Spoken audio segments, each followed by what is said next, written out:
Hey everyone, Leslie Rice here, creator of The Signal and Terra Obscura, with a few pre-show announcements.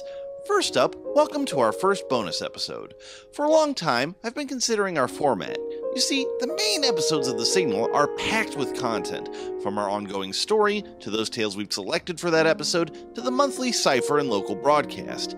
Even with all that, there's still not enough time in an episode to cover all the great content from our authors over at Signal Horror Fiction on Reddit. So, to make sure that everyone gets their fair shake, I'm going to alternate our main episodes with bonus episodes that, while they may not carry forward our main story, will exist solely to showcase the great talent of our contributors there. Speaking of contribution, we're still seeking voice actors and narrators for our series, both as recurring characters and as readers for individual stories. If you're interested, please send us an email at thisisthesignal@gmail.com. Also, if you aren't interested in lending us your voice, you can still help us bring a higher level of quality to the show through donations to our Patreon, linked in the description. $2 a month gets you episodes 3 days early, and the rewards only get bigger from there. You can also help us by just sharing the show with your friends, and by rating us on iTunes or wherever our show's been approved for distribution. More reviews means more views, and that comes at no cost to you. And if you're wondering if there's a downside to contributing, just ask yourself, what's the worst that could happen?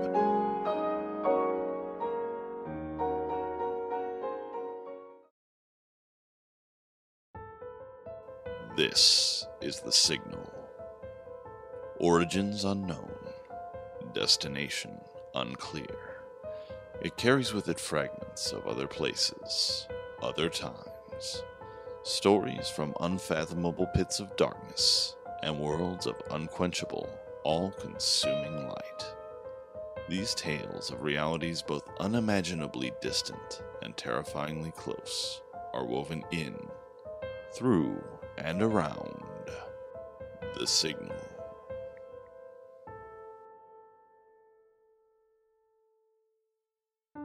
Hello, and welcome once again to The Signal. For those who have heard our first transmission, you will already be aware that The Signal has many layers, each with their own tales to tell. While many of those lie along a specific path, framed and displayed within the context of a greater story, let us now step from that path for a moment to consider one of these other branches of reality. It is a basic human truth that the desire to explore, to dig deeper, is ingrained in each of us. While this fundamental need can lead us to the greatest heights of knowledge, it is equally likely to take us into the darkest depths of despair.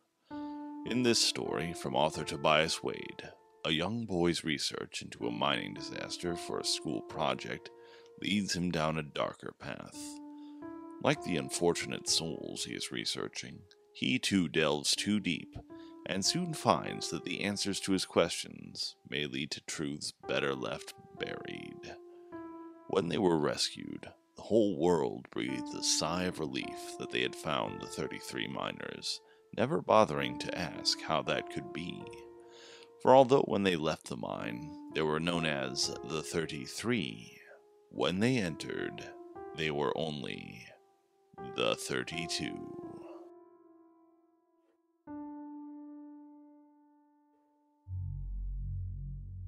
A lot of you probably know about the Chilean mining accident of 2010. It was also called the Los 33 because of the 33 miners trapped underground. It's amazing that all 33 survived the entire 69 days it took until they were rescued. There was a whole media circus about it, with an estimated billion people watching the rescue on TV or the internet. There was so much news that one fact was completely drowned out, and to me, it's the most important of them all. I became interested in the topic because of a school paper I was writing. I mentioned the project to my grandfather, which was a terrible mistake because he is zealous about school. He was trying to get my mother to enroll me in an international baccalaureate college prep school at first grade. Education is my future. He wishes he had those opportunities when he was a kid. I'm an ungrateful brat for taking my fortune for blessing. You know the drill. Anyway, he wouldn't let me use Wikipedia or any easy source for the essay. Instead, he called up his old friend who actually worked on the rescue crew in Chile. So, What should have been an hour-long paper turned into an hour phone interview, 3 hours of driving, and a whole book about rescue operations. Who, since the internet was invented, ever needed to read a book about anything? Meeting the rescue worker guy was pretty interesting, though. He had tan leather skin like you'd expect to find on a car seat instead of a person. His accent was a little thick, and sometimes he couldn't find the right words, so he had to switch to Spanish. I know next to zero Spanish, but my grandfather would make me write down everything he said verbatim so I could translate it at home. Granddad literally said, if you try to take the easy road in life, life is going to take the easy road with you. Right up your ass. I don't know what that means, but asking him to clarify didn't seem necessary. About halfway through the interview with the rescue guy, my grandfather got up to the bathroom. I was asking questions about how many people were down there, and he kept saying 32, or 32. The movie is even called The 33. Everything online says The 33, but he was adamant. Then he gave me this weird look, like he was shell-shocked or something, the kind of blank look you expect to see Holocaust survivors wearing. He leaned in real close and started rattling off some stuff in English and some in Spanish, and I did my best to keep up. It wasn't until the car ride home when I was able to translate what he said. I checked it half a dozen times. I even ran the transcript by my grandfather, who is fluent but still made me do my own translating first. Here's what we put together. All the media, the news, the story spinners, they all say 33 miners were trapped. And why wouldn't they? 33 people came out of that mine. The miners were trapped 700 meters in the ground. There was no way in or out. But the miners who come out, right when I first pull them out, they all say the same thing. There were only 32 miners trapped. They count and they count every day, every few hours, so everybody's taken care of, and then one day they count again and there is 33. They were a band of brothers. You can't go through an ordeal like that and not become family, and they stuck by each other. They never said one of them didn't belong. But I heard stories. They say one miner didn't sleep like the others. He just sat against the wall and hummed some tune nobody recognized. They say one miner didn't eat like the others, but they didn't complain because they had to save their provisions. They say one miner, they know who, but they're not telling. One miner didn't talk about his family or friends or wanting to get out. All this one miner talked about was how comforting the darkness felt. How they, the trapped miners, were the lucky ones. That the earth only swallowed them to keep them safe, while all the rest would drown in a sea of fire of their own kindling. This isn't about the paper anymore. Next week I'm going to drive back to see my grandfather's friend. I'm going to try and track down the unexplained miner and what happened to him.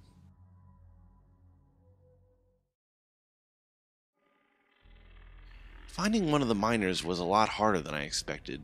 Don't get me wrong, I didn't think it would be easy. I figured that most of them would still be living in Chile, and that's still a hell of a road trip from Texas. I didn't think it would be this hard just to find a phone number or anything, though. After the media storm died down in 2010, it seems like nothing changed for the miners. Most of them were laid off because of that mine's closure, and those that did find a new mining company suffered through the same intolerable working conditions.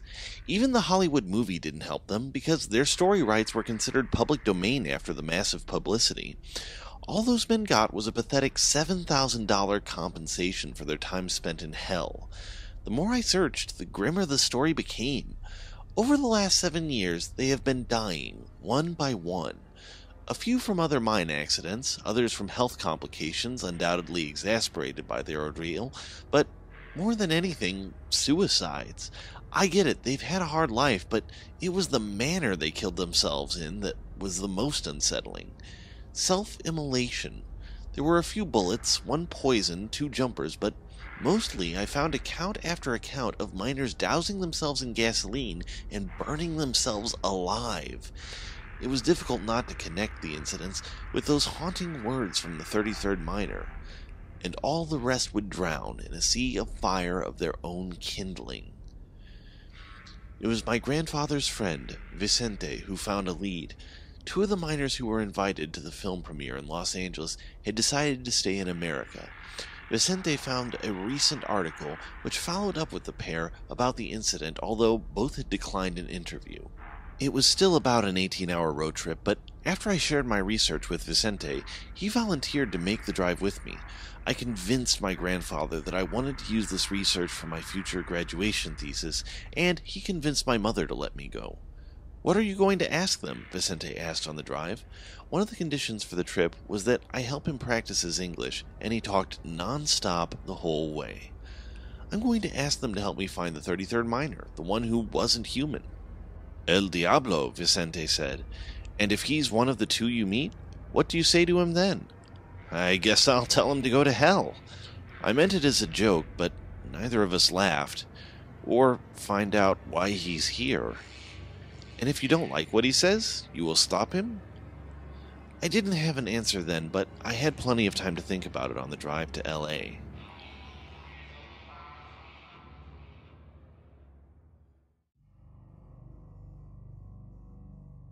We found one of the miner's addresses by contacting the newspaper which tried to interview him. Vicente told the reporter that he and the miner were old friends, an account made credible by his first-person details of the rescue operation. Vicente told the reporter that he could persuade the miner into accepting the interview if we only knew where he lived, and voila! I guess private information is less important than a shot at a successful article. Vicente and I were soon walking up the dilapidated staircase of the apartment, although even calling this dump an apartment seemed insulting to all the other residences which share a name. The walls were covered with grime thick enough to sink a finger into. Trash, dirty diapers, and decaying leftovers littered the hallways, and on every floor we either heard couples fighting, women screaming at their kids, or loud, drunken sex. I'm glad Vicente was there with me when I knocked on the door. "Come in." Vicente and I exchanged a quizzical expression. If I was living in this kind of neighborhood, I wouldn't invite strangers in. Vicente shrugged and opened the door. It was almost surreal walking inside. Fresh white paint on the walls, spotlessly shined kitchen counter, a sterile chemical smell like a hospital. It was like stepping through the door into a different world.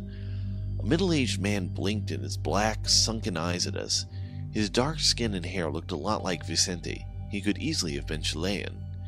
He was sitting on a sofa which faced a blank white wall. There weren't any books or TV or anything. I can't imagine what he was looking at before we came in. "Have a seat," the man patted the cushion beside him. There weren't any chairs, and sitting next to him on the sofa seemed uncomfortably familiar. I shifted my weight from leg to leg and looked at Vicente for help. "Sorry to just show up," Vicente said, obviously uncomfortable as well. "I hope we didn't interrupt nothing." The man looked back at his blank white wall. He shrugged. "Are you a survivor from the mine?" I blurted out. Vicente put a hand out to caution me, but I kept going. "I was writing a school paper on, well, I wanted to know about who was the 33rd miner, the one who didn't belong." "Didn't belong?" he said, still addressing the white wall. "He was the only one who did belong down there." "Can you tell me about him?" He pulled a notebook out of his pocket and began writing something down. I looked at Vicente, and he smiled encouragingly. All those hours in the car, and this was all I could think about. I was finally going to get some answers. The man offered me the notebook, and I moved close enough to take it from him. "Augustine, 3006 West Burbank Boulevard, Los Angeles." "Ask him yourself," the miner said. "Will you go with us?" I asked. The miner shook his head, still not looking at me. "If there's something bad going to happen, you have to tell us," Vicente added. "It's too late," the miner replied. A shudder passed over his body as though he were shivering from a cold wind blowing from the inside out. "He's the last one left, and it is already begun." So why was he still looking at the wall? I started to move around in front of the sofa to force him to look at me when... Look out! A hand landed on the back of my shirt and yanked me hard. I spun to the ground, still clutching the notebook. I tried to push Vicente off, but his old hands were like iron. It wasn't until he had dragged me almost out the door when I noticed the man on the sofa was holding a handgun. Blam! Vicente let go of my shirt and stared with me. The miner had opened his mouth and put a bullet through his own brain. The once perfect white wall behind him looked like an open wound. Vicente grabbed me by the shirt again and dragged me from the room.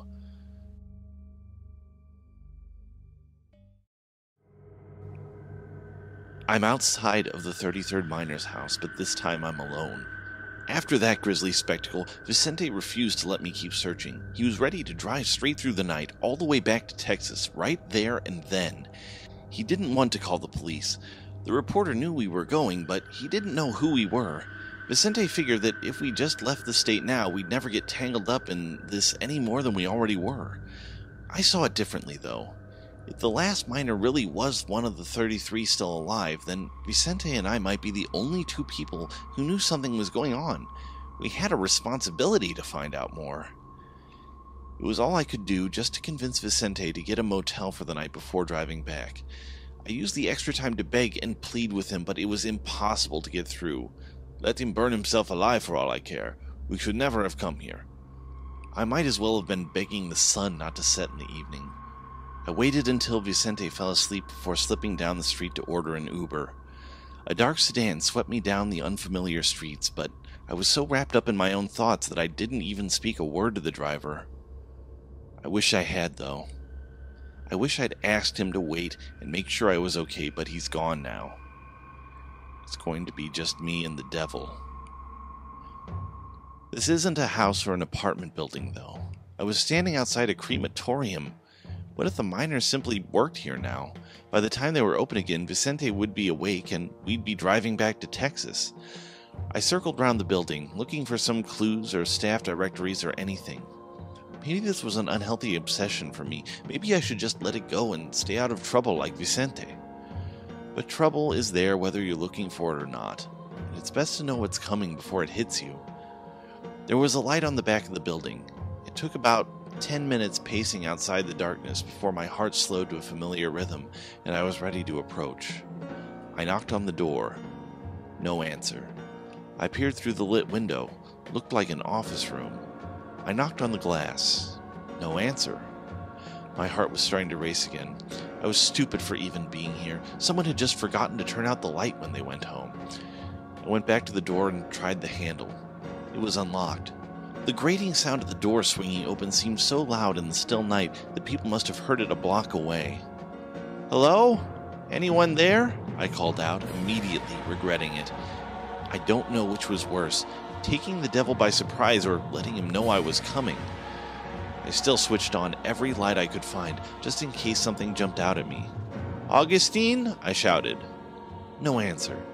I found another door with light seeping under the crack and opened it. Augustine was inside.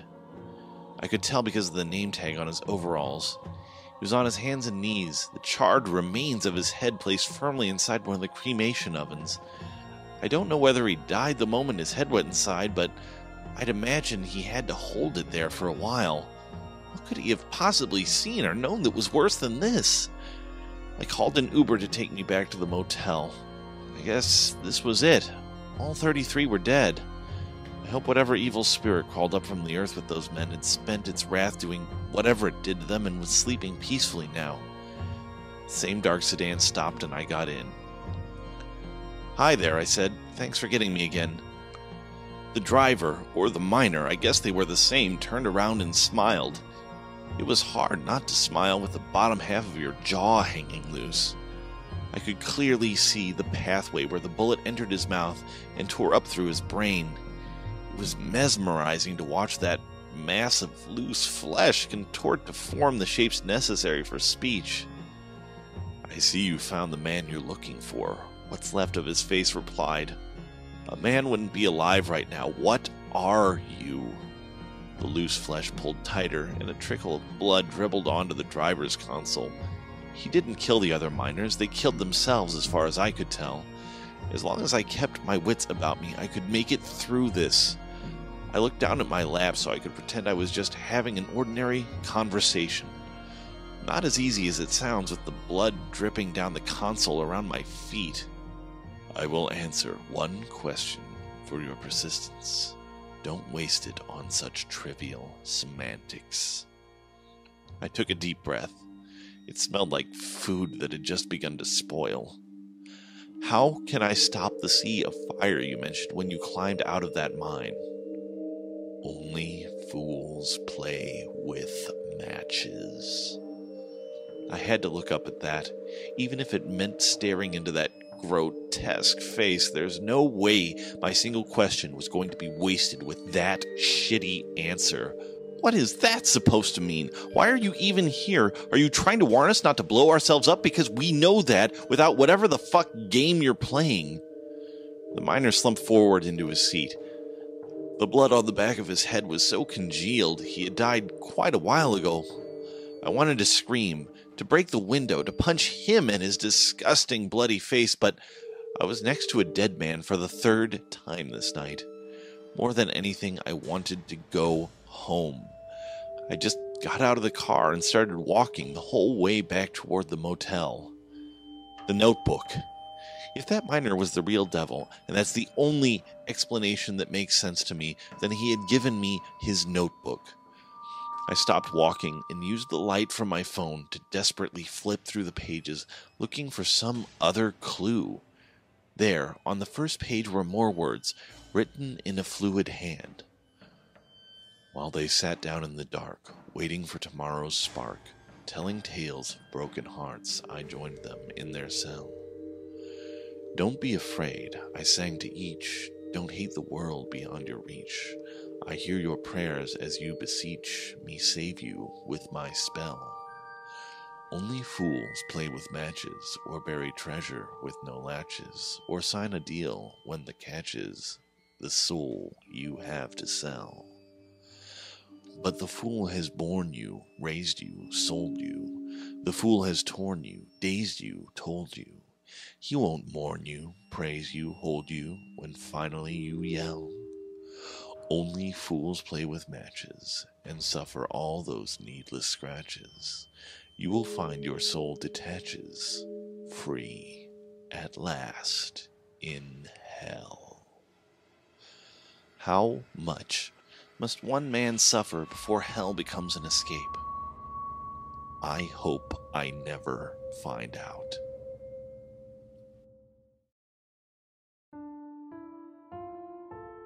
That our end is coming is inevitable, but the question remains, will it be by our own hand, or by that of another? And, if by another's hand, will it be the result of our own insatiable need to push our boundaries? Even these questions, innocent as they are, only serve to prove that, no matter how horrible the truth, there is, and always will be, the desire to know. Carry these thoughts with you as we conclude this broadcast.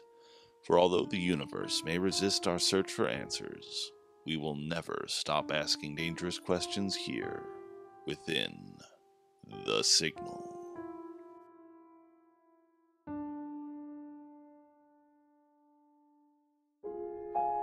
Hey everyone, me again, and thanks for listening. Today's story, as I said, was from Tobias Wade, and if you want to see more of his excellent work, please visit him at tobiaswade.com. Thanks again for listening, and please like, share, and support us if you like what you've heard. After all, what's the worst that could happen?